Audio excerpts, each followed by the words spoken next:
अब हम देखते हैं क्वेश्चन नंबर 1 में हमें क्या कह रहा है। कॉस्ट ऑफ गुड सोल्ड हमने निकालनी है।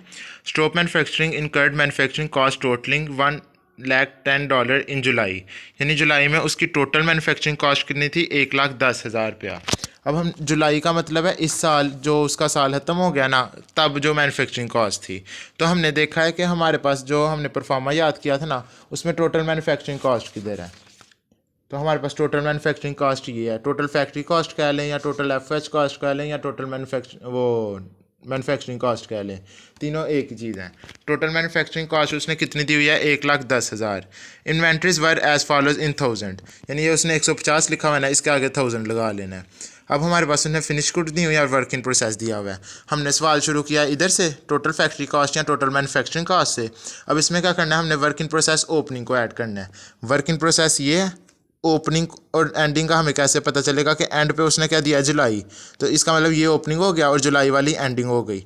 जुलाई की 80,000 है, वो हम क्या करेंगे, टोटल मैन्युफैक्चरिंग कॉस्ट में ऐड कर देंगे।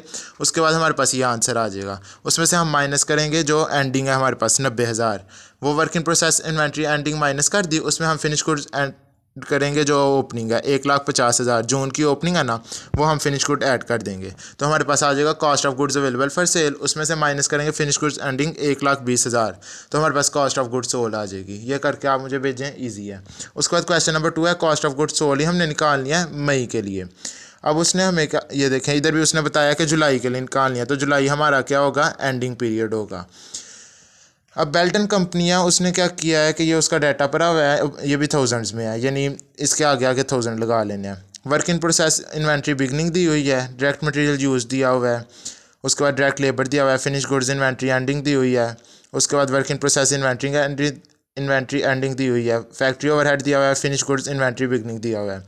अब हमने सवाल कहाँ से शुरू करना है, डायरेक्ट मटेरियल यूज से, यानी हमने कितना मटेरियल यूज़ किया। हमने परफॉर्मे में पीछे पढ़ा कि यहाँ हमारे पास डायरेक्ट मटेरियल कंज्यूम्ड आ गया है। इधर डायरेक्ट मटेरियल कंज्यूम लिखेंगे, फिर डायरेक्ट लेबर लिखेंगे, एफएच लिखेंगे, जो टोटल आ जाएगा ना, वो हमारी होगी टोटल मैन्युफैक्चरिंग कॉस्ट या टोटल फैक्ट्री कॉस्ट। उसमें हम क्या करेंगे, work in process inventory beginning, फिर जो आंसर आएगा उसमें से हम work in process inventory ending minus करेंगे, फिर उसमें ऐड करेंगे finish goods inventory and beginning, और उसमें से जो आंसर आएगा ना, उसमें से माइनस करेंगे फिनिश गुड इन्वेंट्री एंडिंग, तो हमारे पास कॉस्ट ऑफ गुड सोल्ड आ जाएगी।